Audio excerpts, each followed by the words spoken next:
কে বলেছে মেয়েরা চাকরি করতে পারবে না? কে বলেছে মেয়েরা পড়াশোনা করতে পারবে না? সবই পারবে তারা। পরিবেশ নিশ্চিত করেন আগে। আপনি বাঘ আর মহিষকে এক ঘাটে নিয়ে চলে আসবেন, এরপরে ঝামেলা হলে বলবেন যে বাঘের দোষ। সুবহানাল্লাহ। তো আমি আপনাদের বয়সের, আপনাদের সাইকোলজি আমি বুঝি। কেন মাদকের কাছে যুবক ভাইটা গেল? বিকজ তার ভিতরে হতাশা আছে। কি আছে? হতাশা। চাকরি পাচ্ছে না, পরিবারের চাপ, না ওই যে সহি একটা প্রেম করছে, দাঁড়ান, গার্লফ্রেন্ড ছেড়ে চলে গেছে। এখন সে শান্তি খুঁজতেছে কোথায়? এই যে গিটার, অথবা ব্যান্ড, অথবা মিউজিক, অথবা আপনার এই যে মাদক, অথবা পর্নোগ্রাফি, অথবা যে পতিতালয়গুলোতে, এখানে এসে শান্তি খুঁজতেছে। প্রিয় ভাই, শান্তি আপনাকে দিবে অনলি আল কোরআন। আপনি শান্তি খুঁজতে, আমি জানি আপনি শান্তি খুঁজছেন, মনের মধ্যে প্রশান্তি খুঁজছেন। তো এই প্রশান্তি আপনাকে দিবে দুটো জিনিস, আমি বলে দিই। এক নাম্বার, 5 ওয়াক্ত নামাজ।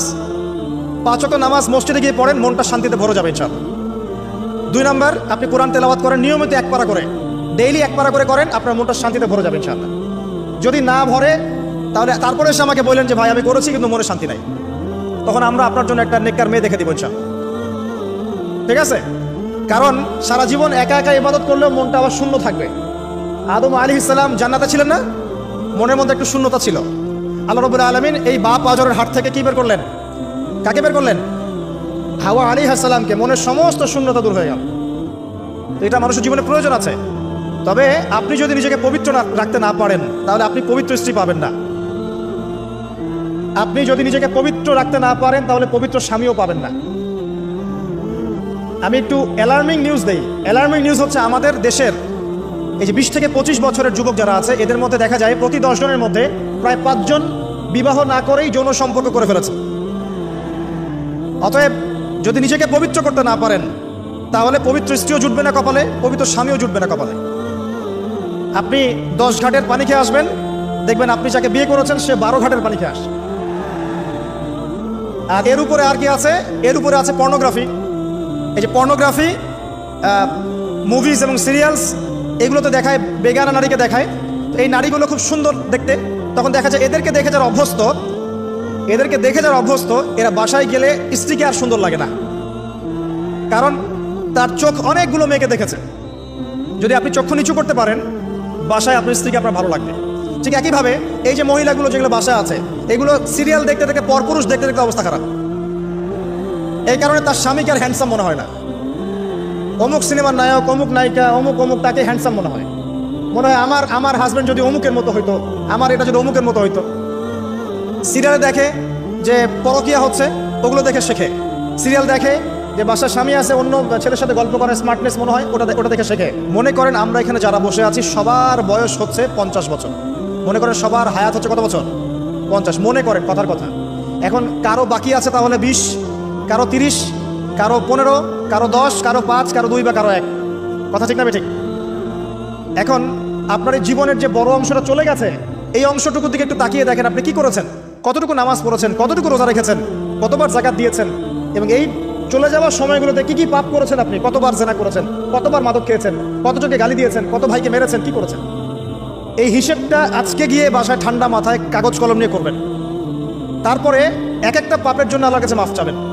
প্রথমে আমভাবে মাফ চাবেন, আস্তাগফিরুল্লাহাল্লাযী লা ইলাহা ইল্লা হুয়াল হাইয়ুল কাইয়্যুম ওয়া আতুবু ইলাইহি। তারপরে মানুষের সাথে সম্পৃক্ত কোনো হক থাকলে আদায় করে দিবেন, ইস্তেগফার করবেন। অন্যের সাথে সম্পৃক্ত হক থাকলে আদায় করে দিবেন। তারপরে বাকি সময়টুকু যদি চিন্তা করেন যে আমি যদি আর 10 বছর বাঁচি, এই 10 বছর আমি কিভাবে কাটাবো, একটা প্ল্যান করবেন। এই 10 বছরে যেন আপনার 1 ওয়াক্ত নামাজ ছুটে না যায়। এই 20 বছরে যেন আপনার একটা রোজাও ছুটে না যায়। এই 20 বছরে যেন আপনি কোরআন সুন্নাহ A to Z পড়ে শেষ করতে পারেন এবং নবীর সুন্নতের উপর নিজেকে ঢেলে সাজাতে পারেন। এই 20 বছর আপনি হালাল রিজিক সার্চ করবেন, আমর বিল মারুফ নাহি আনিল মুনকারের কাজ করবেন, আপনার প্রতিভা অনুযায়ী দিনের খেদমত করবেন। পারা যাবে ইনশাআল্লাহ। নিজের আমল নামার হিসাব নিজে করুন। কিয়ামতের মাঠে হিসাব দেওয়ার আগেই নিজের হিসাব নিজে করে ফেলুন। আল্লাহ পাক সবাইকে তৌফিক দান করুন। একটা বিষয় থেকে শয়তান আমাদেরকে গাফেল করে রাখবে। শয়তান সবসময় গাফেল করে রাখবে, সেটা হলো তুমি মৃত্যুর চিন্তা করো না, এটা করো না, এটা করো না। মৃত্যুর চিন্তা করতে শয়তান নিষেধ করবে, কিন্তু আমাদেরকে ভাবতে হবে কবরের কথা, যে ইন্ডিভিজুয়ালি আমরা কেউ দুনিয়াতে থাকবো না। অতএব ব্যক্তিটাকে আগে সংশোধন করেন, তাহলে পরিবার অটোমেটিক সংশোধন হবে ইনশাআল্লাহ। এভাবেই পারিবারিক সংশোধনের মধ্য দিয়ে সমাজ সংস্কার হবে ইনশাআল্লাহ। প্রিয় ভাইরা, ওদিকে লম্বা করছেন, এদিকে আসুন। মাদকের সয়লাভটা কি আছে না নাই এখন বলেন? আছে তো।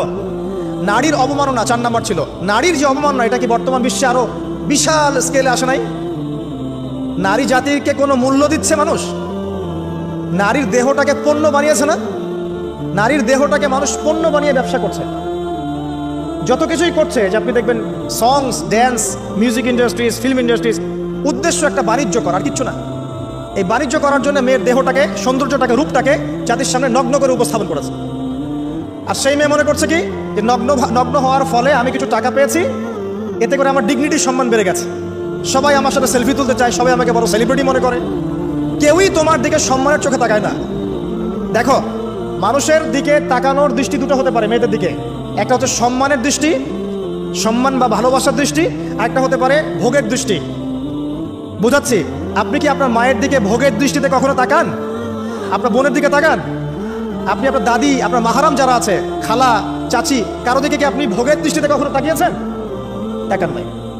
কিন্তু বেগানা বেপর্দা যে মেয়েগুলো গায়ের মাহারাম, আপনার বান্ধবী বা ফ্রি মিক্সিংয়ে আছেন, বা আপনার গার্লফ্রেন্ড, হ্যাঁ, বা ইত্যাদি ইত্যাদি, এদের দিকে কি আপনি কখনো সম্মানের চোখে তাকান না ভোগের চোখে তাকান?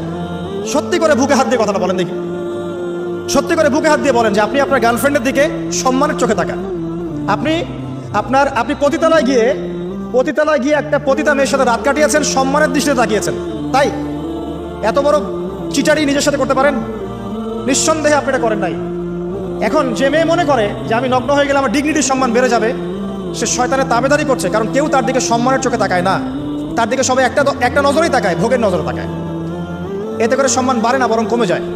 আর দিন দিন আমরা কি করছি? আমরা এখন নগ্নতাকে প্রমোট করছি। যে যত বেশি নগ্ন হতে পারে সে তত বেশি সেলিব্রিটি হতে পারে। এবং যারা এইসব জগতে কাজ করে তাদের ইন্টারভিউ দেখবেন, তাদের ইন্টারভিউগুলো দেখা যায়, পড়া যায় পত্রিকাগুলো। তারা বলে যে প্রডিউসারের সাথে রাত যাপন না করা পর্যন্ত কখনো আমাদেরকে ফিল্মে নিত না। আল্লাহ রাব্বুল আলামিন যে সম্মান দিয়েছেন, এই সম্মান চূড়ান্ত। এখন দেখুন, ইসলাম কি মেয়েদেরকে সম্মান দেয় নাই?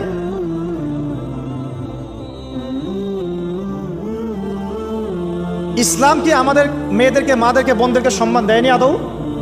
ইসলামে কি সম্পত্তির অধিকার নাই? ইসলামে শরীরের বা দেহের প্রোটেকশনের জন্য পর্দা নাই? ইসলামে আত্মার পরিশুদ্ধির উপায় বলা নাই? ইসলামে চক্ষু নিচু করার কথা বলা নাই? কোনো মেয়ের সাথে যদি কেউ অন্যায় আচরণ করে, ইফটিজিং করে, তার শাস্তির কথা বলা নাই? কেউ যদি কোনো মেয়েকে আল্লাহ না করুক ধর্ষণ করে, তাকে সবার সামনে মৃত্যুদণ্ড দেওয়ার কথা কি ইসলামে নাই? তাহলে কোন দিক থেকে ইসলাম মেয়েকে ছোট করলো? অন্য কোন ধর্ম, কোন দর্শন, কোন ফিলোসফির মধ্যে আপনি দেখবেন এই বিধানগুলো আছে? ইসলামের মতো অর্থনৈতিক অধিকার দিয়েছে, বৈবাহিক অধিকার দিয়েছে, পর্দার অধিকার দিয়েছে, সম্পত্তির অধিকার দিয়েছে। এবং কেউ যদি তার দিকে খারাপ চোখে তাকায় বা খারাপ হাত প্রশস্ত করে, সেই হাত ভেঙে দেওয়ার অধিকার ইসলাম দিয়েছে। তো এটা মিসকনসেপশন ছড়ানো হয়েছে। আর আমরা পশ্চিমাদের কথায় সুর মিলিয়ে একই কথা বলছি, ইসলাম নাকি মেয়েদেরকে পিছিয়ে দিয়েছে। নাউজুবিল্লাহ। আয়েশা রাদিয়াল্লাহু আনহার চাইতেও কি আপনি এগিয়ে যেতে চান? আপনি কি খাদিজা রাদিয়াল্লাহু আনহার চাইতেও বড় হতে চান? আপনি কি ফাতিমা রাদিয়াল্লাহু আনহার চাইতেও বড় হতে চান? ফাতিমা রাদিয়াল্লাহু আনহা একজন গৃহিণী হয়েও জান্নাতে গিয়েছেন, সুবহানাল্লাহ। খাদিজা রাদিয়াল্লাহু আনহা তালাকপ্রাপ্তা ছিলেন, তারপরে নবী সাল্লাল্লাহু আলাইহি ওয়াসাল্লামের সাথে বিয়ে হয়েছে, পিছন থেকে নবীকে সাপোর্ট করেছেন, তার সমস্ত সম্পদ বিলিয়ে দিয়েছেন, জান্নাতি হয়েছেন। আয়েশা রাদিয়াল্লাহু আনহার কোনো সন্তান ছিল না, সন্তান জন্ম না দিয়েও একজন মহিলা জান্নাতি হয়েছে। মারিয়াম আলাইহিস সালাম, তার স্বামীও ছিল না, স্বামীহীন একজন নারী জান্নাতি হয়েছে। ফেরাউনের স্ত্রী আসিয়া, যার স্বামী একজন বড় জালেমের পরিবারের থেকেও একজন মেয়ে জান্নাতি হয়েছে। তাহলে আমাদের মেয়েদের সমস্যা কোথায়? আমাদের মেয়েদের সমস্যাটা কোথায়? কে তোমাকে বলেছে যে তোমার ইজ্জত বিক্রি করে দিয়ে তোমাকে সার্টিফিকেট অর্জন করতে হবে? আর এই মেয়েদের পিতা মাতা তো মনে হয় বেঁচে নাই। কিভাবে আপনি আপনার মেয়ের সম্ভ্রমটাকে হুমকির মুখে ফেলতে পারেন? আপনি মেয়েকে পড়াবেন, অবশ্যই শিক্ষা দিবেন, উচ্চ শিক্ষা দিবেন। কোথায় শিক্ষা দিবেন? যেখানে মেয়ে ছাড়া অন্য কোনো ছেলে নাই। কোথায় চাকরি করবে? যেখানে মেয়ে ছাড়া অন্য কোনো এমপ্লয় নাই, কোনো ছেলে নাই, সব মেয়ে। কে বলেছে মেয়েরা চাকরি করতে পারবে না? কে বলেছে মেয়েরা পড়াশোনা করতে পারবে না? সবই পারবে তারা। পরিবেশ নিশ্চিত করেন আগে। আপনি বাঘ আর মহিষকে এক ঘাটে নিয়ে চলে আসবেন, এরপরে ঝামেলা হলে বলবেন যে বাঘের দোষ। সুবহানাল্লাহ। পরিবেশ নিশ্চিত করতে হবে আগে। প্রত্যেকটা সেক্টর নষ্ট করে ফেলছে ফ্রি মিক্সিং। আপনি একজন মহিলা, আপনার জন্য মাহরাম ছাড়া গায়রে মাহরামের সামনে বেপর্দায় যাওয়া জায়েজ নাই, এটা আল্লাহ বলেছেন। আল্লাহর চেয়ে কি আপনি বেশি বোঝেন নাকি? সোজা কথা হচ্ছে, আল্লাহর চেয়ে কি আপনি বেশি বোঝেন নাকি? আল্লাহ পাক কেন বলেছেন প্রশ্ন করার দরকার নেই তো আপনার। আল্লাহ বলেছেন নিঃসন্দেহে আল্লাহ পাক আমার চেয়ে অনেক বেশি জানেন। আল্লাহ পাক ভালো বলেছেন তাই বলেছেন, আল্লাহ পাক ভালো চেয়েছেন আমার তাই করেছেন। আল্লাহ আমাকে নামাজ পড়তে বলেছেন, আমি কি প্রশ্ন করবো নাকি কেন নামাজ পড়তে বললেন? আল্লাহ পাক বলেছেন যাকাত দিতে, আমি কি প্রশ্ন করবো কেন যাকাত দিতে বললেন? আপনি কেন প্রশ্ন করবেন আল্লাহকে? আল্লাহ পাক আপনাকে সৃষ্টি করার সময় কি আপনার পারমিশন নিয়েছিলেন? আপনাকে যে আল্লাহ পাক এই যে ভ্রূণ থেকে, শুক্রাণু ডিম্বাণু থেকে, একটা শুক্রাণু যে একটা ডিম্বাণু XXXY এখান থেকে সৃষ্টি করেছেন, আল্লাহ পাক কি আপনাকে পারমিশন নিয়ে সৃষ্টি করেছেন? আল্লাহ পাক আপনার রিজিক দিয়েছেন, সন্তান দিয়েছেন, পরিবার দিয়েছেন, শ্বাস নেওয়ার ক্ষমতা দিয়েছেন, বাঁচিয়ে রেখেছেন, আত্মা দিয়েছেন, জীবন মৃত্যুর মালিক আপনার পারমিশন নিয়ে করেছেন আল্লাহ পাক। আর আল্লাহ রাব্বুল আলামিন যে বিধান নাজিল করেছেন, আপনি কেন চ্যালেঞ্জ করবেন তাকে? এখন আপনি কেন তাকে চ্যালেঞ্জ করবেন? আপনি চোখ বন্ধ করে কোরআন সুন্নাহ মানবেন। ইব্রাহিম আলাইহিস সালামকে বলা হচ্ছে বাচ্চাকে জবাই করতে হবে। ইব্রাহিম আলাইহিস সালামকে বলছেন কি কারণে জবাই করব? কেন নিষ্পাপ একটা বাচ্চাকে জবাই করব? কি যুক্তি এর পিছনে? এর পিছনে বিজ্ঞান কি, লজিক কি? প্রশ্ন করেছেন? বলা হচ্ছে তোমার স্ত্রী এবং সন্তানকে ওই মরুভূমিতে রেখে আসো, মক্কায়, যেখানে কেউ নাই। ইব্রাহিম আলাইহিস সালামকে বলেছেন কেন রেখে আসবো আল্লাহ? কি জন্য রেখে আসবো? এটা অযৌক্তিক, এটা আনসাইন্টিফিক, এগুলো কথা বলেছিলেন। এখন আপনারা কি বুঝতে পারছেন না কি কারণে আল্লাহ পাক তার স্ত্রী এবং সন্তানকে সেখানে রেখে এসেছেন? এই যে হাজার হাজার বছর ধরে হজ হচ্ছে, উমরা হচ্ছে, তাওয়াফ হচ্ছে, সাই হচ্ছে, হচ্ছে না? এগুলো কার সাথে সম্পৃক্ত? এগুলো কার স্মৃতির সাথে সম্পৃক্ত? যদি ওইখানে সেই সময় আল্লাহ পাক তাকে না পাঠাতেন, আজকে কি বিশ্ববাসীটা পেত? ওই ইসমাইল আলাইহিস সালামের বংশ থেকেই জন্ম নিয়েছেন মুহাম্মদ সাল্লাল্লাহু আলাইহি ওয়াসাল্লাম। তাহলে আরবের মানুষরা কি ইসলাম পেত? এবং সে আরব থেকে পুরো বিশ্বে ইসলাম কি ছড়িয়ে পড়তো? আল্লাহ পাকের জ্ঞানের সাথে আপনি চ্যালেঞ্জ করতে যাচ্ছেন? আমি বুঝতে পারছি না। তো আসুন, নারীর এই যে অবমাননা, এখান থেকে আমাদের মা বোনদেরকে বাঁচান। কিভাবে বাঁচাবেন? আপনার ছোট্ট একটা মেয়ে আছে মনে করেন, এই মেয়েটা এখন জেদ করছে কি যে আমি আগুনে লাফ দিব বা আমি ছাদ থেকে নিচে লাফ দিব। ও বোঝে না নিচে লাফ দিলে কি হবে। এখন সে জেদ করছে, হাত টানাটানি করছে, আমাকে ছেড়ে দাও, ছাড়ো। আপনি এখন পিতা, আপনি তাকে খুব ভালোবাসেন। এখন এই ভালোবাসার কারণে কি আপনি বলবেন মা আমি তোমাকে অনেক ভালোবাসি, যাও আগুনে লাফ দাও? বলবেন? মা আমি তোমাকে অনেক ভালোবাসি, দাও ছাদ থেকে লাফ দাও, আমি তোমার সাথে আছি, বলবেন? তাহলে আমাদের চোখের সামনে আমাদের মা বোনরা যে বেপর্দায় নগ্ন হয়ে ঘুরছে, জাহান্নামের দিকে লাফ দিচ্ছে, কোনোদিন তো হাত ধরে টেনে বাঁচাচ্ছেন না। আপনি খুব ভালোবাসেন তাকে, আপনার স্ত্রীকে আপনি অনেক ভালোবাসেন, আপনার মেয়েকে আপনি অনেক ভালোবাসেন, বোনকে অনেক ভালোবাসেন, এই কারণেই তাদেরকে আপনি বেপর্দায় চলতে দিচ্ছেন। এটা কি ভালোবাসার বহিঃপ্রকাশ হলো? আপনার ছোট্ট মেয়ে যদি বলতো বাবা আমি আগুনে লাফ দিব, আপনি একটা থাপ্পড় মেরে হলে বলতেন সর এখান থেকে, বলতেন না? এটা ভালোবাসার নিদর্শন ছিল। কখনো কখনো ভালোবাসার মানুষদেরকে বড় ক্ষতির হাত থেকে বাঁচাতে হলে একটু কঠোর হতে হয় না? ছোট্ট বাচ্চারা যদি নামাজ না পড়ে 10 বছর, আমাদের নবী একজন রহম দিলওয়ানা মানুষ, নরম মনের মানুষ, তিনি বলছেন 10 বছর হয়ে গেছে বাচ্চার নামাজ পড়ে না, লাঠি দিয়ে পিটাবা। আমি আমার পক্ষ থেকে আন্তরিক উদাত্ত আহ্বান জানাবো, আল্লাহর ওয়াস্তে কোরআন এবং সুন্নাহকে স্টাডি করেন, এই কোরআন সুন্নাহর মানদণ্ডে বিশ্বকে চেনার চেষ্টা করেন, ইনশাআল্লাহ তাআলা আল্লাহ পাক আমাদেরকে পথ দেখাবে ইনশাআল্লাহ। আরেকটা বিষয় বলে শেষ করে দেই, জাহেলিয়াতে একটা মহামারী ছিল গোত্রীয় দ্বন্দ্ব। এই গোত্রীয় দ্বন্দ্বটা এখন ধর্মীয় দ্বন্দ্বের রূপ নিয়েছে আমাদের এখানে, এবং পলিটিক্যাল দ্বন্দ্বের রূপ নিয়েছে, এবং বৈশ্বিক গ্লোবাল অ্যাফেয়ার্সের দিকে তাকাবেন, সেখানেও এখন বৈশ্বিক দ্বন্দ্ব চলছে। তো এই দ্বন্দ্ব কিন্তু শেষ হয় নাই। শেষ কথা হচ্ছে আইয়ামে জাহিলিয়াতে যে 5টা মূল পাপের কথা বললাম, শিরক 1 নম্বর কি ভাই? শিরক। 2 নম্বর রিবা, সুদ। 3 নম্বর মাদক। 4 নম্বর এই যে নারীর অবমাননা। 5 নম্বর হচ্ছে গোত্রীয় হানাহানি। এগুলো এখনো আছে, তখনও ছিল। তখন যে অবস্থায় ছিল এখন তার চেয়ে অনেক বড় লেভেলে আছে। এই অবস্থাতে এই যে বলছিলাম কোরআনের হক আদায় করলে পরে আপনি সলিউশন পাবেন। হকগুলো কি? 1 নাম্বার, বিশুদ্ধ করে কোরআন তেলাওয়াত করা শিখতে হবে। পারবেন ইনশাআল্লাহ? ওয়াদা করেন যে আমরা সবাই বিশুদ্ধ করে কোরআন তেলাওয়াত করা শিখবো ইনশাআল্লাহ। আগামী রমজান মাস আসবে এই মার্চ মাসে, এই মার্চ মাসে রমজান আসার আগেই সবাই কোরআন তেলাওয়াত করা শিখবেন ইনশাআল্লাহ। এবং আমাকে ওয়াদা করেন প্রত্যেক দিন মিনিমাম 1 পারা করে কোরআন তেলাওয়াত করবেন। পারবেন ইনশাআল্লাহ? ইনশাআল্লাহ। 2 নাম্বার, কোরআনের অর্থ বুঝতে হবে। অর্থ বুঝতে হলে আপনাকে টুকটাক আরবি ভাষা জানতে হবে, অর্থ বুঝতে হবে। যদি আরবি ভাষা এখন শিখতে নাও পারেন, বিশুদ্ধ করে তাফসির নেবেন, হয় তাফসির ইবনে কাসির বা জালালাইন বা মারিফুল কোরআন, যে তাফসির আপনার কাছে ভালো মনে হয় এই তাফসির আপনি ভাষায় পড়বেন। তবে কোরআনের অর্থ পড়েই নিজেকে পণ্ডিত স্কলার ভাবা শুরু করবেন না, মুস্তাহিদ ভাবা শুরু করবেন না। অনেক বিষয় কোরআনে আছে যেগুলো সরাসরি অর্থ বোঝা সম্ভব না, ব্যাখ্যার প্রয়োজন আছে। এই ব্যাখ্যাগুলো বোঝার জন্য আলেম ওলামাদের সাথে সম্পৃক্ততা রাখবেন। 2 নাম্বার। 3, একটু দাঁড়ান, শেষ করছি, বিশৃঙ্খলা করবেন না। 3 নাম্বার, কোরআনের আদেশ মানবেন। 4 নাম্বার, নিষেধ বর্জন করবেন। কোরআনের আদেশ মানতে রাজি আছেন ইনশাআল্লাহ? 1 নাম্বার আদেশ, শিরক করা যাবে না, সালাত পড়তে হবে, নিসাব পরিমাণ সম্পদ হলে যাকাত দিবেন, রমজান মাসে সওম রাখবেন, সামর্থ্য হলে হজ করবেন। পারবেন ইনশাআল্লাহ? পিতামাতার খেদমত করবেন, সত্য কথা বলবেন, অন্যায়ের সাথে আপোষ করবেন না, আমর বিল মারুফ নাহি আনিল মুনকারের কাজ করবেন। পারা যাবে ইনশাআল্লাহ?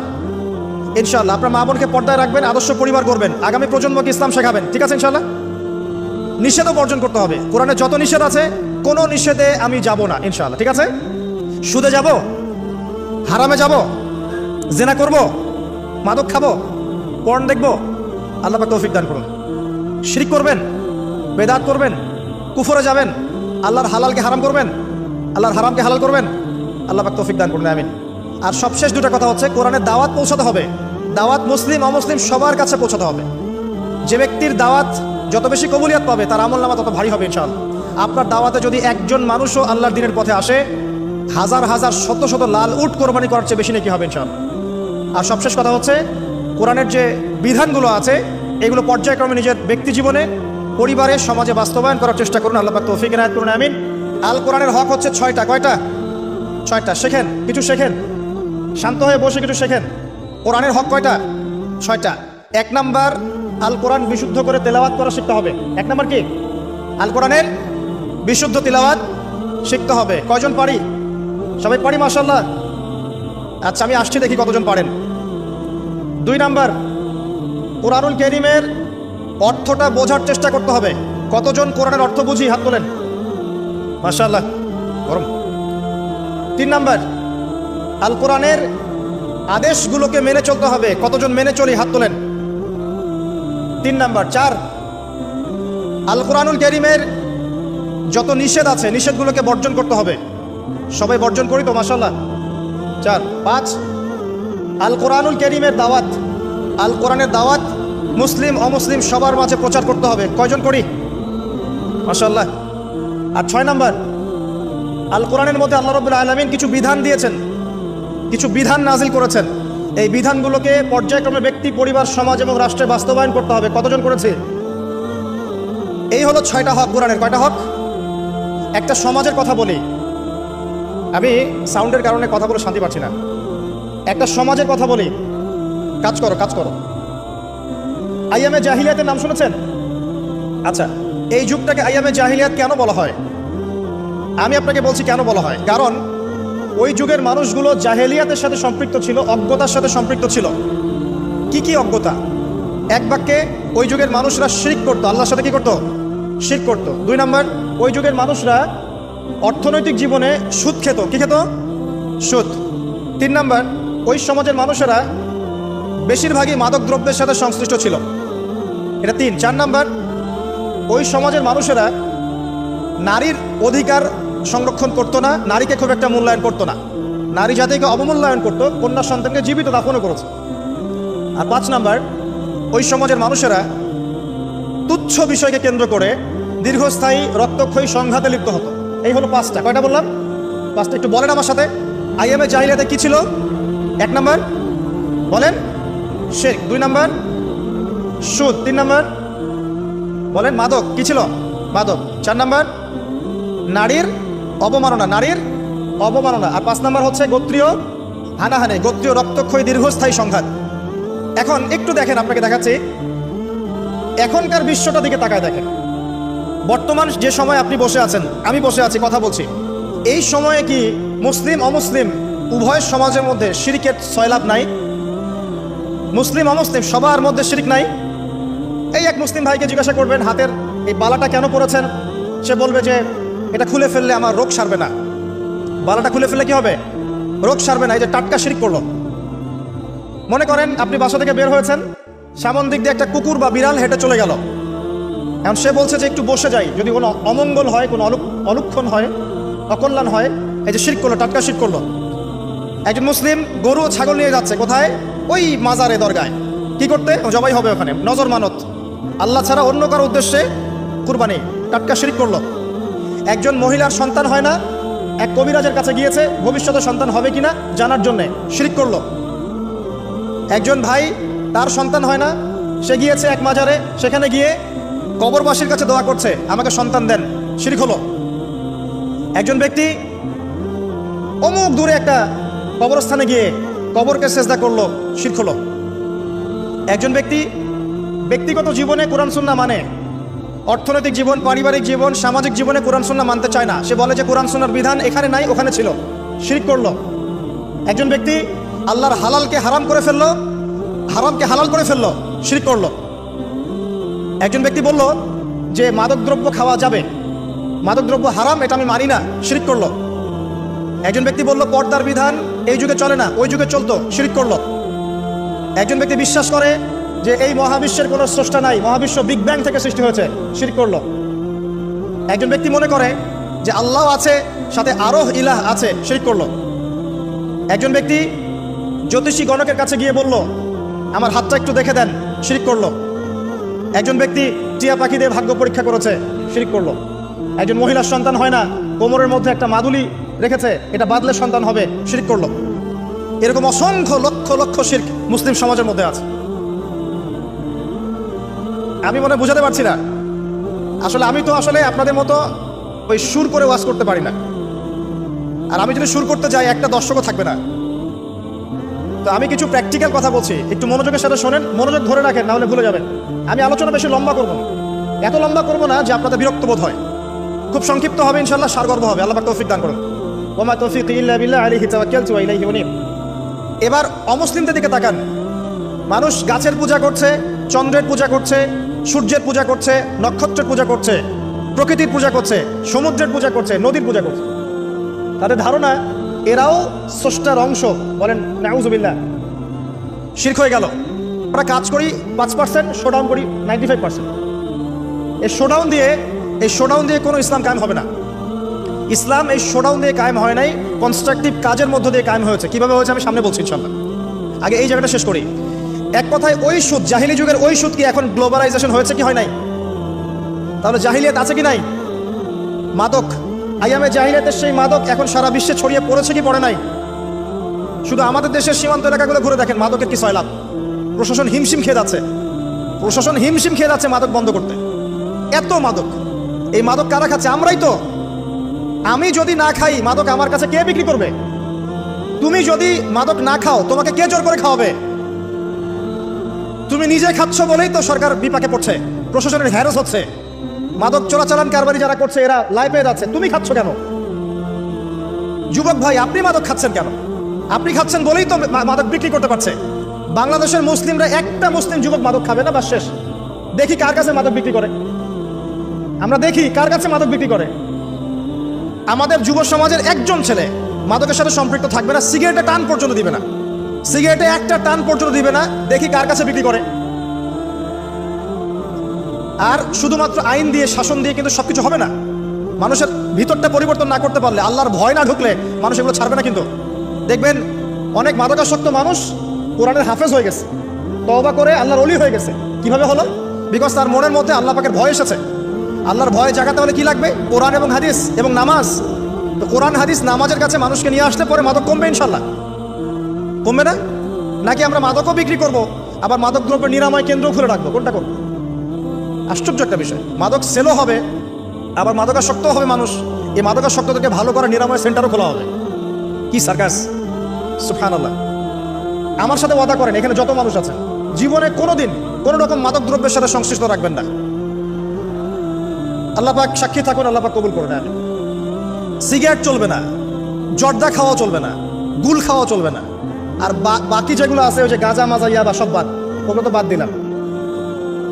আর একটা কথা বলি, তারাগুলো শুধু তারাই নয়, যারা অ্যাস্ট্রোনমি সম্পর্কে কিছু পড়াশোনা করেছে তারা জানে যে এই তারাগুলোর পজিশন এত নিখুঁত যে একটা যদি সামান্য ডানে বামে সরে যায়, একটু 19-20 হয়ে যায়, মহাবিশ্বের এই মহাবিশ্বের যে মাধ্যাকর্ষণ শক্তি, অভিকর্ষ বল, এটা কলাপস ভেঙে পড়বে। পৃথিবী আর চাঁদের ডিস্টেন্স আছে না? চাঁদ যদি একটু পিছিয়ে যায়, হ্যাঁ, এই জোয়ার ভাটা যেটা হচ্ছে সমুদ্রে, এটার ভারসাম্য নষ্ট হয়ে যাবে। সূর্য আর পৃথিবীর একটা ডিস্টেন্স আছে না? সূর্য যদি এক ইঞ্চি সামনে চলে আসে, এক হাত সামনে চলে আসে, পৃথিবীর অর্ধেকের বেশি অংশ মরুভূমি হয়ে যাবে। আর যদি সূর্য এক হাত পিছনে চলে যায়, অল্প একটু পিছনে চলে যায়, তাহলে পৃথিবীর একটা বড় অংশ বরফে ঢেকে যাবে। কোন সত্তা এত নিপুণভাবে এগুলো সৃষ্টি করেছেন? এখন নাস্তিকরা বলছে তো আল্লাহ বলে কেউ নাই।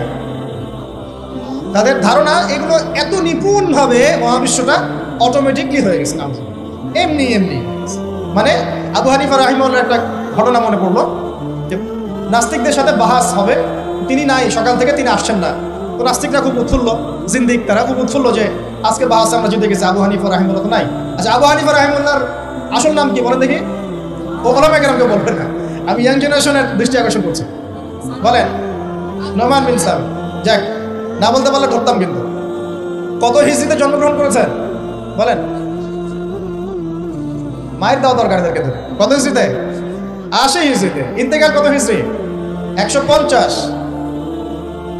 আর্জেন্টিনার স্ট্রাইকারের নাম কি বলেন? এই তো, এই হচ্ছে অবস্থা আমাদের ভাই। ব্রাজিলের স্ট্রাইকারের নাম কি? গতকালকে বাংলাদেশের ম্যাচে কে ভালো খেলেছে? শাবাশ, আপনাদের দ্বারাই হবে ইনশাআল্লাহ। সুবহানাল্লাহ। ভাই, আমি বলছি না যে দুনিয়া সম্পর্কে জ্ঞান রাখবেন না, কিন্তু ইসলামের জ্ঞান বিসর্জন দিয়ে দুনিয়ার জ্ঞান অর্জন করে কোনো লাভ নাই, বরং এগুলো আমাদের পরকালে ক্ষতির কারণ হবে। দেখুন, আল্লাহ পাক কোরআনে এই তারাগুলোর পজিশনের কসম করেছেন। কোরআনের আয়াতগুলোকে আকাশের তারার সাথে তুলনা করা হচ্ছে। কেন? কারণ তারাগুলো আপনাকে পথ দেখাবে। কি দেখাবে? আপনি তারাগুলো মিলাতে পারলে ডাইরেকশন খুঁজে পাবেন। মনে করেন আপনার কাছে কোনো ঘড়ি নাই, কোনো মোবাইল ফোন কিচ্ছু নাই, আজকে থেকে আপনি 1000 বছর আগে চলে গেছেন।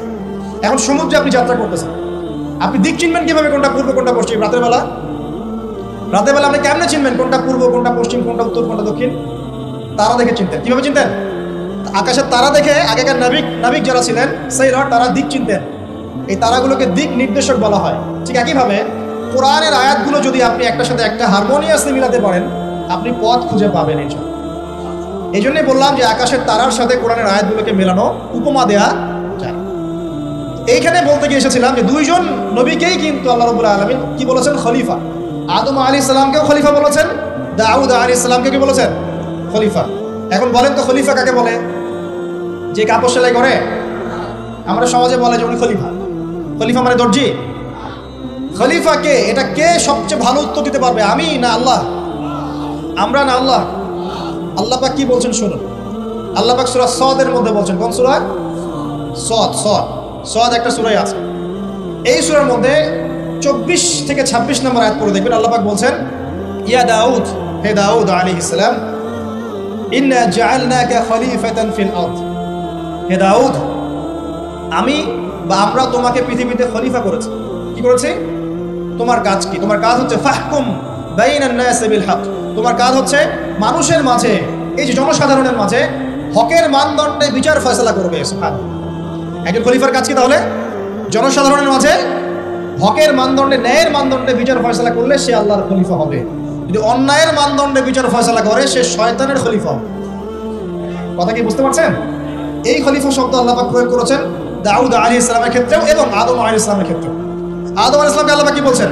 ওয়া ইয ক্বালা রাব্বুকা লিল মালায়েকা ইন্নী জাঈলুন ফিল আরদি, বলেন খলিফা। তাহলে আদমকেও খলিফা বললেন না আলাইহিস সালাম? তো আদম আলাইহিস সালাম পৃথিবীতে এসে কি আল্লাহর বিধান ছাড়া অন্য কারো বিধান দিয়ে বিচার ফয়সালা করেছেন কিনা? সেখান থেকে তিনি কি আল্লাহর বিধান ছাড়া অন্য কোনো বিধান দিয়ে ফয়সালা করেছিলেন কিনা? উত্তর দেন। আল্লাহ পাক সূরা মাইদায় উল্টা কথা বলছেন। আল্লাহ পাক বলেন, ওয়ামান লাম ইয়াহকুম বিমা আনজালাল্লাহ ফাউলাইকা হুমুল কাফিরুন। এটা 44 নম্বর আয়াত। 45 এ বলছেন ফাউলাইকা হুমুল ফাসিকুন। 47 এ গিয়ে বলছেন ফাউলাইকা হুমুজ জালিমুন। তিনটা বলছেন, বা প্রথমে কাফিরুন, তারপর জালিমুন, তারপর ফাসিকুন। তিনটা কথাই আল্লাহ বলছেন যে ব্যক্তি বা যারা আল্লাহর নাজিলকৃত বিধান দ্বারা বিচার ফয়সালা করছে না, তারা ফাসিক, তারা জালেম, তারা কাফির। কে বলেছেন? আমাদের কথা। এখানে দুটো বিষয় চলে আসবে। এক, কেউ যদি মনে করে যে আল্লাহর বিধানগুলো এই যুগে চলে না, ওই যুগে চলতো, এই যুগে চলে না, এই যুগে আমরা যা বুঝি এটাই সেরা, তাহলে নিঃসন্দেহে সে কুফরিতে লিপ্ত আছে। কোনো সন্দেহ আছে? আর কেউ যদি মনে করে যে না, আল্লাহর বিধানই চূড়ান্ত, এটাই সর্বোচ্চ, কিন্তু পরিবেশ পরিস্থিতি বিবেচনায় আমি ইমপ্লিমেন্ট করতে পারছি না, সে ব্যক্তির কথা আলাদা। কথা কি বুঝতে পারছেন? আমাদের আকীদা পরিষ্কার করতে হবে না? তাহলে এখানে আপনি খলিফার সংজ্ঞা পেলেন, খলিফার কাজ কি সেটাও পেলেন। আরো একটা কথা আল্লাহ পাক বলেছেন দাউদ আলাইহিস সালামকে, সেটা হলো ওয়ালা তাত্তাবিউল হাওয়া, তুমি তোমার প্রবৃত্তির অনুসরণ করো না। প্রবৃত্তি মানে কি? মন যা চায় তার অনুসরণ করো না। ফায়ুদিল্লাকা আন সাবিলিল্লাহ, তাহলে এই অনুসরণ তোমাকে আল্লাহর পথ থেকে বিচ্যুত করে দিবে। ইন্নাল্লাযীনা ইউদিল্লুনা আন সাবিলিল্লাহি লাহুম আযাবুন শাদীদ বিমা নাসু ইয়াওমাল হিসাব। যারা নিজের মন গড়া প্রবৃত্তির অনুসরণ করেছে, তারা আল্লাহ পাকের সরল পথ থেকে বিচ্যুত হয়ে গেছে, এবং আল্লাহ পাক তাদেরকে কঠিন শাস্তি দিবেন, কারণ তারা কিয়ামতের দিনটাকে ভুলে গেছে। প্রিয় ভাইরা, আমরা ওয়াদা করে এসেছি আল্লাহর কাছে কি ওয়াদা করেছি? যে আল্লাহ আমাদের রব। তাহলে দুনিয়াতে আসার পর কি আমরা আল্লাহর সাথে শিরিক করতে পারবো? আল্লাহর বিধান ছাড়া অন্য কারো বিধান মানতে পারবো? আল্লাহ পাকের হালালকে হারাম করতে পারবো? আল্লাহর হারামকে হালাল করতে পারবো? নাকি আমাদের উচিত হবে আল্লাহর সমস্ত বিধানের সামনে আত্মসমর্পণ করা? কোনটা? ইসলাম মানে কি? বলবে শান্তি। ঠিক আছে, শান্তি একটা শব্দের অর্থ হয়, ইসলাম শব্দের প্রকৃত অর্থ হচ্ছে আত্মসমর্পণের মধ্য দিয়ে শান্তি অর্জন করা। আল্লাহর হুকুম আহকামের সামনে আত্মসমর্পণের মধ্য দিয়ে কি করা? শান্তি অর্জন। আত্মসমর্পণ কেমন হবে? একটা ফয়সালা আল্লাহ পাক দিলেন, এখন আমি চিন্তা করব যে এই নামাজ পড়তে আল্লাহ পাক বলেছেন, আমি চিন্তা করছি যে নামাজ কেন পড়বো, নামাজ পড়ার কি দরকার, এর বৈজ্ঞানিক উপকারিতা কি, হ্যাঁ নামাজ পড়লে এর পিছনে দর্শন কি, এর পিছনে যুক্তি কি, এইসব তন্ত্র মন্ত্র ঘেটে যদি আপনি নামাজ পড়েন, পরিপূর্ণ আত্মসমর্পণ হয় নাই। কখন হবে?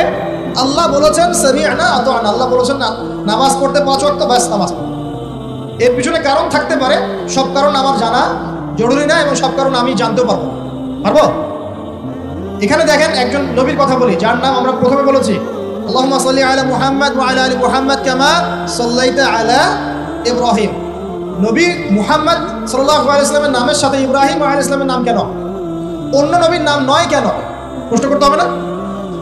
কারণ হচ্ছে নবী সাল্লাল্লাহু আলাইহি ওয়াসাল্লামের জীবনের যে ধারা এবং ইব্রাহিম আলাইহিস সালামের জীবনের ধারা কিন্তু হুবহু একই রকম। শুধু নবী সাল্লাল্লাহু আলাইহি ওয়াসাল্লাম শেষে গিয়ে মক্কা থেকে পুরো জাজিরাতুল আরবে ইসলামিক খিলাফা কায়েম করেছিলেন, ইব্রাহিম আলাইহিস সালাম ওই সময়টা হয়তো পান নাই। That's all. এখন দেখেন ইব্রাহিম আলাইহিস সালাম সম্পর্কে আল্লাহ পাক কি বলছেন? আল্লাহ পাক বলছেন ইয ক্বালা লাহু রাব্বুহু আসলিম ক্বালা আসলামতু লিরাব্বিল আলামিন। আল্লাহ পাক যখনই ইব্রাহিমকে বলেছেন আলাইহিস সালাম আত্মসমর্পণ করো, ইব্রাহিম আলাইহিস সালাম আত্মসমর্পণ করেছেন, বলেছেন আসলামতু লিরাব্বিল আলামিন, আমি জগৎসমূহের প্রতিপালকের সামনে আত্মসমর্পণ করলাম। একটা মিসাল দিচ্ছি, তার সন্তানকে জবাই করতে বলেছিলেন, মনে আছে? সন্তান বলেছিল যে ইয়া আবাতি ফাআল মা তু'মার, হে আমার আব্বা আপনাকে যে আদেশ করা হয়েছে আপনি তাই করেন, সাতাজিদুনি ইনশাআল্লাহু মিনাস সাবিরিন, ইনশাআল্লাহ আপনি আমাকে ধৈর্যশীল পাবেন। ইব্রাহিম আলাইহিস সালাম জবাই করার আগে কি আল্লাহকে প্রশ্ন করেছিলেন যে এর পিছনে যুক্তি কি, এর পিছনে দর্শন কি, এর পিছনে বিজ্ঞান কি? নাকি আল্লাহ আদেশ করেছেন বাস করেছেন? কোনটা? আল্লাহ পাক আদেশ করেছেন, চোখ বন্ধ করে কাজ করতে গিয়েছেন। এবং এই নবীকে আল্লাহ পাক বলছেন হুয়া সাম্মাকুমুল মুসলিমিন, তিনি তোমাদের নাম দিয়েছেন মুসলিম। তাহলে প্রথম মুসলিম কে পাচ্ছি আমরা এখানে? প্রথম সারির মুসলিম কে পাচ্ছে? ইব্রাহিম আলাইহিস সালাম, যিনি আল্লাহ আদেশ আসলেই বাস্তবায়ন করতে চলে যান। এর নাম প্রকৃত মুসলিম, আত্মসমর্পণ করা। আমরা কি সবকিছুর সামনে আত্মসমর্পণ করতে পারছি? যদি পারতাম তাহলে ইবাদত বন্দেগীর জীবনে পাক্কা মুসল্লি হয়ে অর্থনৈতিক জীবনে পাক্কা সুদখোর কেন হচ্ছে? আমরা নামাজ পড়ি না? নামাজ 5 ওয়াক্ত করি মাশাআল্লাহ, কিন্তু ব্যবসা করতে গিয়ে মাপে কম কেন দেই? ব্যবসা করতে গিয়ে আমি মজুদদারি কেন করি? আমি অন্যকে কেন ঠকাই? কেন ভেজাল মিশাই? পণ্যের সাথে ভেজাল কেন মিশাই? অর্থনৈতিক জীবনে গিয়ে আমি সুদ কেন খাই? ঘুষ কেন নিব? দুর্নীতি কেন করব যখন আমি 5 ওয়াক্ত নামাজ পড়ি? তার মানে কি জানেন?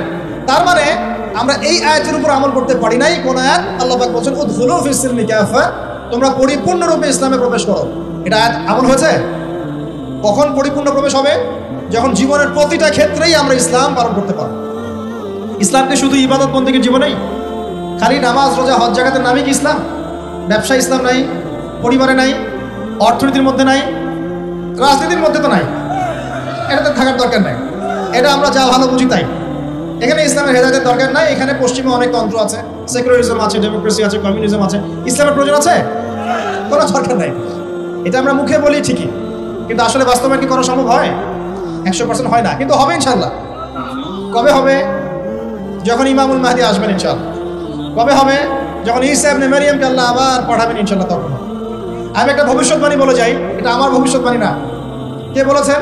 রাসূলুল্লাহ সাল্লাল্লাহু আলাইহি ওয়াসাল্লাম। কিয়ামত হবে না যতক্ষণ পর্যন্ত না ঈসা ইবনে মারইয়ামকে আল্লাহ পাক পাঠাচ্ছেন এবং তিনি একজন ন্যায়পরায়ণ শাসক হবেন, যিনি 40 বছর এই বিশ্বে ন্যায় বা শান্তি প্রতিষ্ঠা করবেন। কে বলেছেন এটা? মুহাম্মদ সাল্লাল্লাহু আলাইহি ওয়াসাল্লাম। কোথা থেকে শাসন পরিচালনা করবেন? বাংলাদেশ থেকে? উত্তর না। কোথা থেকে? যেই জায়গাটার মানে আমাদের মালিকানার জায়গা, সেখান থেকে আমাদের মুসলিম ভাই বোনদেরকে আজকে নির্মম নির্যাতন করে বের করে দিয়েছে না, তিনি সারা বিশ্বে ইসলাম প্রতিষ্ঠা করবেন ইনশাআল্লাহ। বিশ্বাস করেন? এটা সত্য কথা। এখনকার অবস্থা থেকে বোঝা যায়। এখন তো মনে হচ্ছে ইসলামের সাথে বিশ্বের শাসনের সাথে মুসলিমদের কোনো সম্পর্কই নেই, তাই মনে হয় না? কিন্তু এমনটা থাকবে না ইনশাআল্লাহ, বিশ্বাস করেন, এমনটা থাকবে না। হয়তো আমি অপদার্থ একজন মানুষ, আমি অপদার্থ, হয়তো আমরা অনেকে অপদার্থ, আমাদের দ্বারা হচ্ছে না, কিন্তু আল্লাহ পাক এমন একটা প্রজন্ম নিয়ে আসবেন ইনশাআল্লাহ, যারা আল্লাহ পাকের জমিনে আল্লাহর দিনটা প্রতিষ্ঠা করবে ইনশাআল্লাহ। দিন পালন আর প্রতিষ্ঠা এক জিনিস নয়। প্রতিষ্ঠা মানে হচ্ছে কাঁচা পাকা সমস্ত বাড়ির মধ্যে কালিমা লা ইলাহা ইল্লাল্লাহ প্রবেশ করবে। এমনটাও হাদিস এসেছে, একটা কাঁচা বাড়ি বাদ থাকবে না, একটা পাকা বাড়িও বাদ থাকবে না যেখানে আল্লাহ পাক তাওহীদের কালিমা লা ইলাহা ইল্লাল্লাহ প্রবেশ করাবেন না। আমরা কি ইসলামের এই বিজয় চাই? সত্যি চাই তো? তাহলে আজকে অ্যালার্ম দিব আর রাত্রেবেলা খেলা দেখতে উঠে যাবো ইনশাআল্লাহ, নাকি ভাই? এই বিজয় চাইলে কি লাগবে আমাদের? আমরা পশ্চিমা সংস্কৃতি অনুসরণ করব, ওদের মতো করে তেলাপোকা ছাড় দিব নাকি? তেলাপোকা ছাড় বোঝেন নাকি? মাথায় মনে হয় কিছু কিছু ইঁদুর আর তেলাপোকা ছেড়ে দিয়েছে, চেটে চেটে চুলগুলো এগুলো থেকে নাই করে দিয়েছে, সামনে এখানে একটু চুল আছে মাথা। তেলাপোকা ছাড় যুব সমাজ করছে না? কাপড় চোপড়, পোশাক পরিচ্ছদ, তামাদ্দুন, তাহজিব সবকিছু পশ্চিমাদের থেকে নেওয়া হচ্ছে না? সংস্কৃতি নেওয়া হচ্ছে না? আজে বাজে সুদ ঘুষের সংস্কৃতি চলছে না? অশ্লীলতা পর্নোগ্রাফি চলছে না? বেরল্লাপনা বেহায়াপনা চলছে না? বেপরদামি চলছে না? এগুলো করতে থাকলে কি আমরা সেই বিজয়ী জাতি হতে পারবো কিনা? আমার খোলা একটা প্রশ্ন আপনার কাছে, আমি তো আপনাকে কিছু চাপাই দিতে পারবো না, পারবো? একজন দায়ী বা একজন আলেম বা যে মুআল্লিম, তার কাজ কতটুকু? এতটুকু, এই 2 লাইন, ফাযাক্কির, তুমি উপদেশ দিবে, ইন্নামা আনতা মুযাক্কির, তুমি উপদেশ দাতা, লাস্তা আলাইহিম বিমুসাইতির, তুমি মানুষের উপরে দারোগা নও। আমরা কি দারোগা? শুধু প্রচার করা। যে ব্যক্তি রিসিভ করবে, কবুল করে নেবে, আল্লাহ তাকে দুনিয়াতেও সম্মানিত করবে ইনশাআল্লাহ, পরকালেও করবে। যারা করবে না তাদের ফয়সালা আল্লাহর কাছে, লাকুম দীনুকুম ওয়ালিয়া দীন, যার যার দিন তার তার কাছে, যার যার কবর তার তার কাছে, দ্যাটস অল। প্রিয় ভাইরা, বিজয় চাইলে কিছু কাজ আছে, করবেন ইনশাআল্লাহ। আল্লাহ তৌফিক দান করুন। তওবা করেন, জীবনে যত পাপ করেছেন এই পাপগুলোর কাছে খাতায় লিখবেন যে আমি এই পাপ জীবনে করেছি। মনে করেন, নিজের সাথে অনেস্ট হবেন, আয়নার সামনে দাঁড়াবেন, চোখ বন্ধ করে রাত্রেবেলা শুয়ে চিন্তা করবেন যে আমার তো বয়স হয়ে গেল 30, 40, 50, সারা জীবনে কি কি বড় বড় পাপগুলো করেছে চিন্তা করে দেখবেন আপনি খুঁজে পাবেন। আমি দোয়া করি যে আপনি খুঁজে না পান, কিন্তু পাবেন ইনশাআল্লাহ।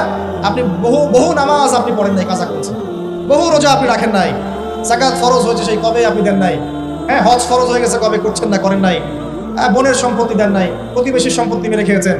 কোনো কোনো ক্ষেত্রে দেখা যেতে পারে, এটাও হতে পারে এমনটাও যে আপনি জনগণের সম্পদ মেরে খেয়েছেন, এমন হতে পারে আপনি করাপশনে ছিলেন, হতে পারে জিনা করেছেন, মদ খেয়েছেন, ইত্যাদি ইত্যাদি, সুদ খেয়েছেন। অনেস্টলি খাতায় লিখেন, লেখার পরে শেষ রাত্রে উঠে চোখের পানি ছেড়ে দিয়ে আল্লাহর কাছে 2 রাকাত নামাজ পড়ে বলেন, আল্লাহুম্মা আনতা রাব্বি লা ইলাহা ইল্লা আনতা খালাকতানি আনা আবদুক ওয়া আনা আলা আহদিক ওয়া ওয়া'দিকা মাস্তাতা'তু আউযু বিকা মিন শাররি মা সানা'ত আবু'ু লাক বিনি'মাতিকা আলাইয়া ওয়া আবু'ু বিযানবি ফাগফিরলি ফাইন্নাহু লা ইয়াগফিরু যুনুবা ইল্লা আনতা। এটা সাইয়্যিদুল ইস্তিগফার, ইস্তিগফারের সর্দার। যে ব্যক্তি সকালে পড়বে, রাত্রের আগে যদি মারা যায় জান্নাতি, রাত্রে পড়বে সকালের আগে মারা গেলে জান্নাতি। হিসনুল মুসলিম বইয়ের মধ্যে আছে, কোন বই? হিসনুল মুসলিম। তোমরা যে ফোন সারাদিন চালাও, ভালো কিছু অ্যাপস ডাউনলোড করো, হিসনুল মুসলিম একটা অ্যাপসও আছে, ডাউনলোড করে দেখো, সব দোয়া কালামগুলো এখানে দেয়া আছে না? আচ্ছা, এটা যদি না পড়েন এতটুকু বলবেন, আস্তাগফিরুল্লাহাল্লাযী লা ইলাহা ইল্লা হুয়াল হাইয়ুল কাইয়্যুম ওয়া আতুবু ইলাইহি। চোখের পানি ছেড়ে দিয়ে পাপ থেকে তওবা করে ফিরে আসতে হবে। এটা কাজ নাম্বার 1। এটা কত নাম্বার কাজ? 1 নাম্বার কাজ।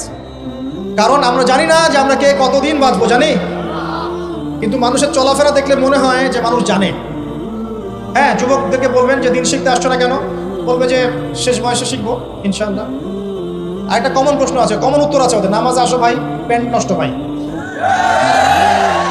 তো তোমার বিষয়টা কি এতই দুর্বল যে প্যান্ট বারবার নষ্ট হয়ে যায়? এত দুর্বলতা থাকলে তো সমস্যা, তখন তো বৈবাহিক জীবনেও তুমি হ্যাপি হতে পারবে। আর এই দুর্বলতার কারণ কি জানো? পর্নোগ্রাফি। পর্নোগ্রাফির মধ্য দিয়ে গোপন পাপ, তাই না ভাই?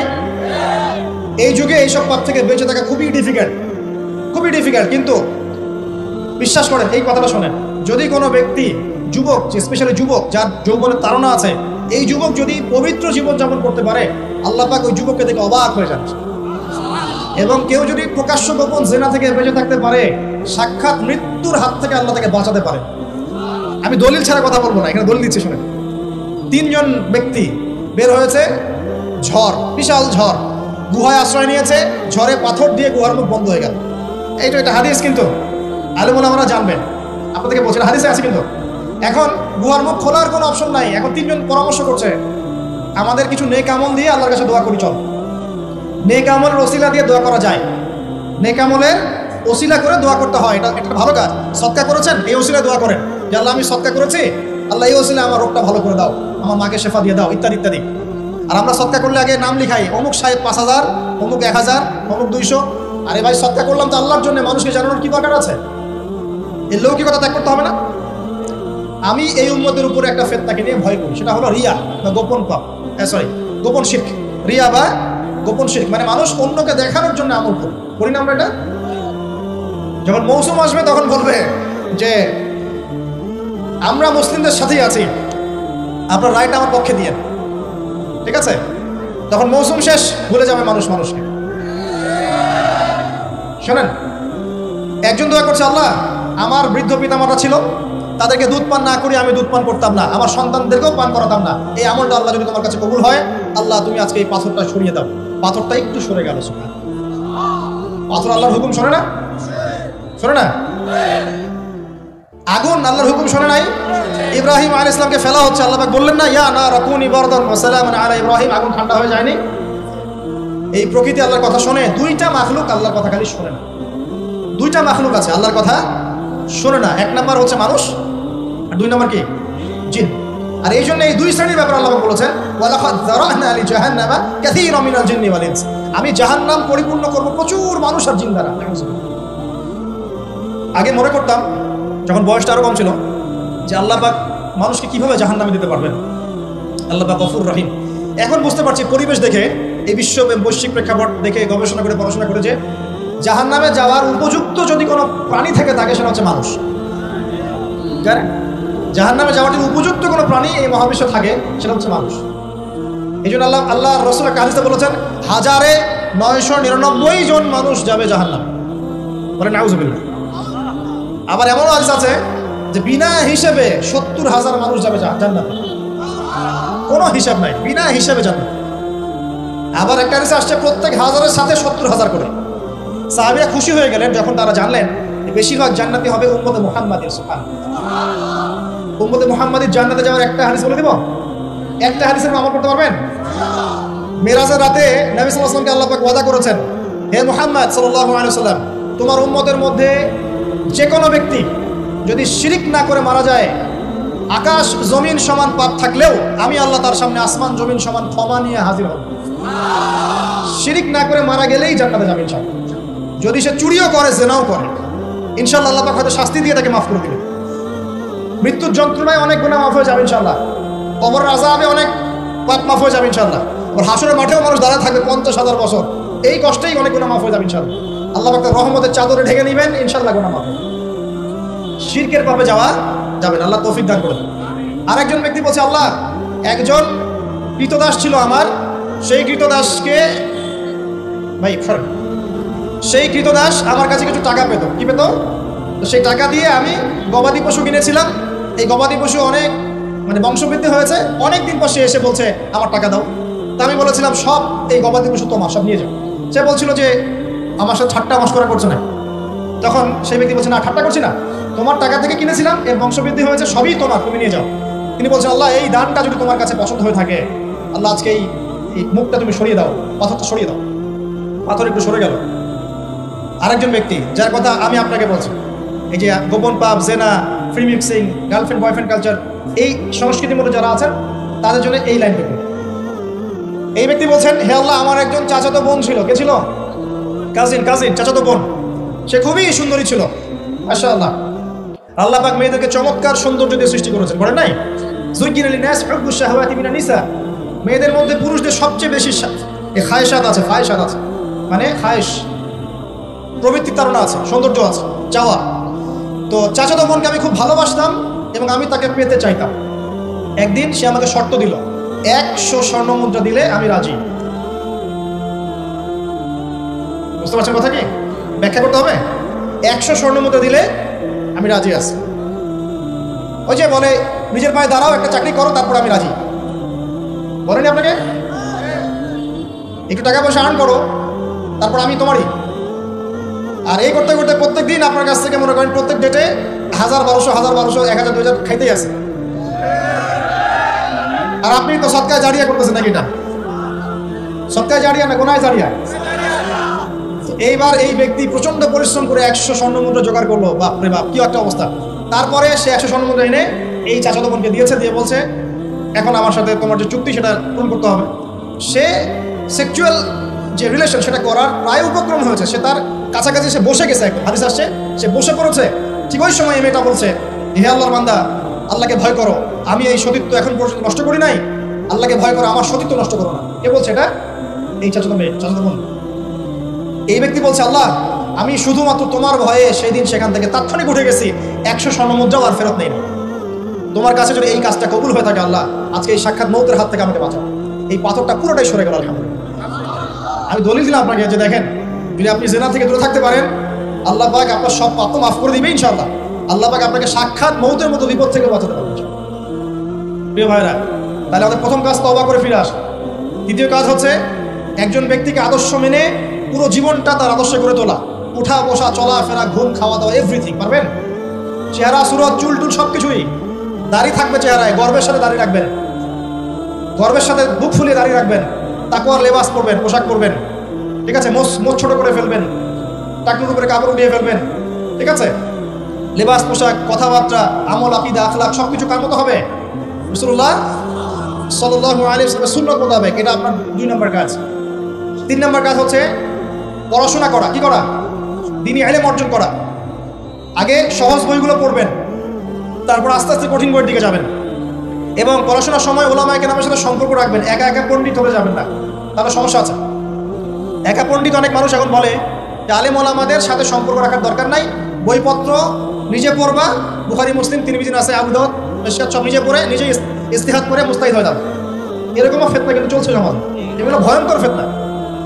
এবং এক পর্যায়ে বলে দিবে দরকার নাই, ওটা মানা শিরক বলে দিবে। শিরক বলে না, বলে শিরক।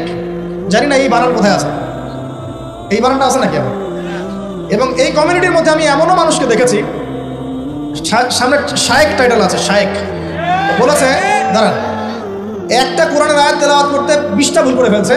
আবার স্টেজে উঠে বড় বড় মুফতি যারা, হানাফি ফিকহের বড় বড় মুফতি যারা, তাদেরকে চ্যালেঞ্জ করছে যে বাহাসে আসো, আমি বুকের বাড়া থাকলে আমার সামনে বাহাসে আসো।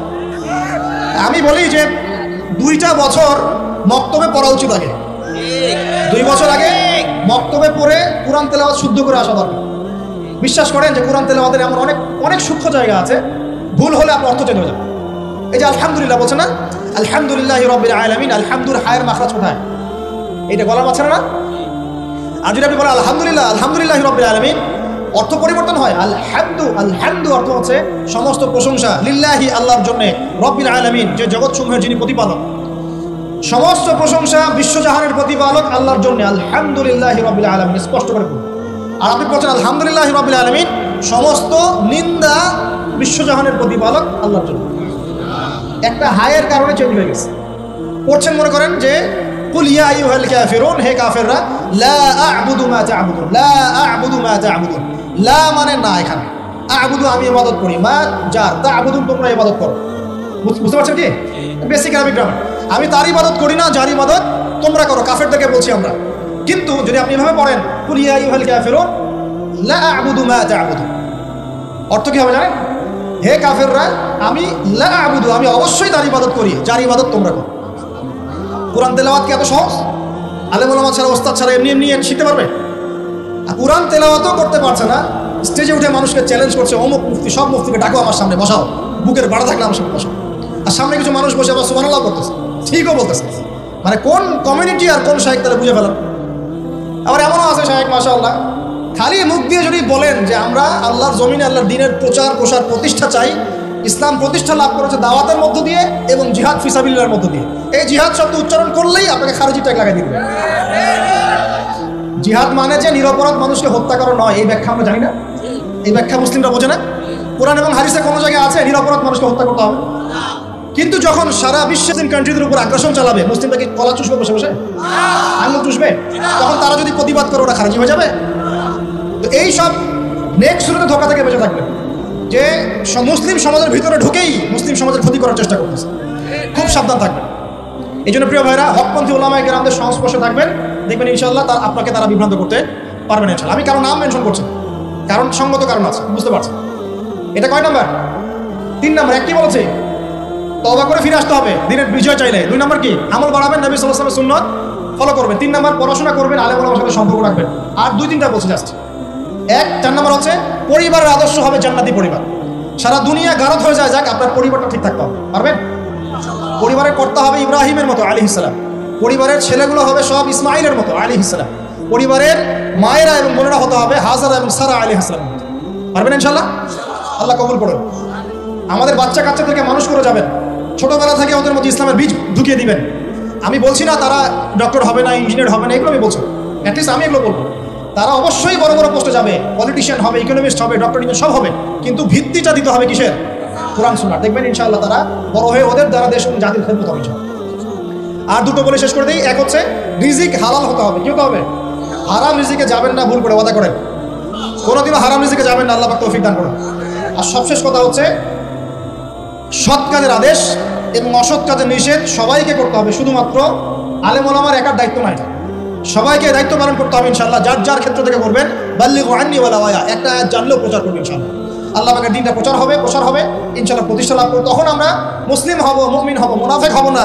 যে ব্যক্তি কথা বললেই মিথ্যা বলে, ওয়াদা করলে কি করে? খেলাফ করে। আর আমানত রাখা হলে কি করে? খেয়ানত করে। এবং যখন উত্তেজিত হয়ে যায় তখন উচ্চস্বরে গালিগালাজ করে। আল্লাহ পাক আমাদের সবাইকে মুনাফিকের এই 4 খাসলত থেকে বাঁচিয়ে রাখুন। আল্লাহ পাকের জমিনে তার দ্বীনের প্রচার প্রসার করার তৌফিক দান করুন। আমাদের পরিবারের মূল্যবোধ ঠিক করে দিন। আমাদের সবাইকে হকপন্থী আলেম ওলামার সাথে সম্পর্ক রাখার তৌফিক দান করুন এবং জ্ঞান অর্জন করে তওবা করে ফিরে আসার তৌফিক দান করুন। আজীবন ইসলাম শক্ত করে আঁকড়ে ধরার তৌফিক দান করুন। আমিন। আজকের মতো এখানে শেষ করছি প্রিয় ভাইরা। সুবহানাকাল্লাহুম্মা ওয়া বিহামদিকা আশহাদু আল্লা ইলাহা ইল্লা আনতা আস্তাগফিরুকা ওয়া আতুবু ইলাইক।